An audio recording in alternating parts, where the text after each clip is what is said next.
رب کو میں نے ذاتی طور پر بے حد و حساب مہربان اور معاف کرنے والا پایا ہے،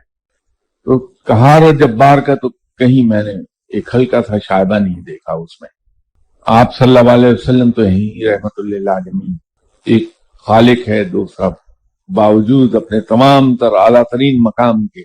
مخلوق ہے، لیکن صفات دونوں میں ڈگری کے فرق کے ساتھ رب تو رب ہے، اس کے برابر کوئی نہیں ہو سکتا، لیکن اف اور درگزر آپ صلی اللہ علیہ وسلم میں بھی کمال درجے کا ہے، گرچہ رب جیسا نہیں لیکن کمال درجے کا ہے، اور محبت اور مہربانی میں رب سب سے بڑا ہے۔ ہاں البتہ ایک فرق ضرور ہے کہ رب تک پہنچنے کا راستہ آسان وہی ہے کہ آپ صلی اللہ علیہ وسلم کی دہلیز کو پکڑ کر بیٹھ جائے بندہ، اور رب تک براہ راست جانا بڑا دشوار ہے۔